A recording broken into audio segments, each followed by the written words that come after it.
Okay, this is my Toyota Starlet. You get a lot of people ask on the forums about how to upgrade these things to the TD04 setup. I'm just going to make a guide basically on how to do it from scratch.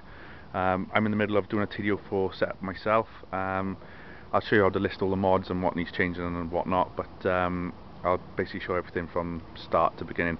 Mine's apart at the minute because I'm just putting a gasket on, but I thought while it was apart I'd make a guide on how to actually do it. I've made a list first of the parts which are required, and this is basically just to do it on a budget.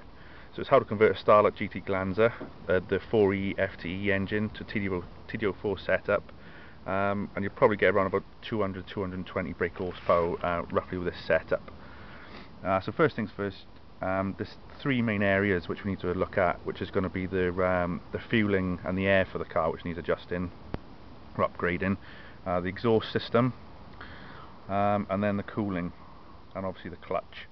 You're starting off by buying something called a fuel cut defender, and that's roughly £50. What that'll do is just basically the stock engine management needs to be upgraded to stop it from hitting something called fuel cut, and that will prevent it from basically the power from being turned off the engine, because the engine senses that there's not enough fuel going to it. Obviously, because you haven't got enough fuel with more boost, with a bigger turbo, you'll need something called a rising rate fuel pressure regulator. You can change the ECU, but this is probably the cheapest way to do it, so that's what I'm just doing today based on my setup. And you can pick them up for about 60 to 120. There'll be a fuel rail adapter which you'll need to add to connect it all up, and you'll need to ditch the front, the top mount intercooler, and get yourself a front mount one, which is something like this, and I'll show you how to plumb it in and everything. And of course then you'll need to get rid of your turbo and go for something like a TD04 or the TD04L. I've looked into them. Basically L just stands for the larger compressor version. I think the Subarus used the TD04 when they first released them. I've got a 1996 WRX turbo, and it's got the bend in it, which I'll show you in a sec. You'll need a boost gauge as well, because you obviously need to be seeing what boost you're running at, and your engine is probably going to need a new rocker breather on top, because it's going to get a lot more breathy with all the boost that's been run through it. Moving on to the exhaust system, like I said, doing it on a budget, so I've looked at the manifolds and decat kits, and as long as they come alright delivered to you, the Toyo Sports isn't a bad kit for the price. It's £189 from eBay, and that'll be with a decat as well, which will replace your catalytic converter. Going on to the turbo, you're going to need a HKS adjustable actuator just to set your boost, because obviously your manual one, which came with the car, I think is set to like 0.4 or 0.6 or something like that.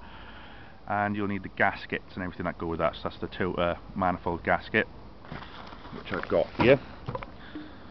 That's worth noting actually, if I've got it somewhere. Don't put the Toyo Sports one on, because you can see it's a completely different shape and it doesn't fit properly, so bin that one. And then your cooling is going to need upgrading, so you need braided lines for your turbo from Tune Developments. That's where I got mine from. The water lines are optional, so you can do what I've done and just blank them off. Because it's a track car, I thought that although it's optional, people do put them on. I thought with a small radiator system on the Starlet, heavy track use would probably cook the radiator system, so I haven't bothered with those. And just the alloy radiator probably needs to be upgraded, because your stock one isn't going to fit with a turbo because it's too big to fit in. And finally, just the clutch then. The stock one is probably going to cook itself quite quickly once you've put the extra power in, so maybe go for a ZD organic or some kind of paddle clutch, or anything that's just some sort of race variety should be fine. Okay, cool. I'll move on to the next bit and show you how to do everything.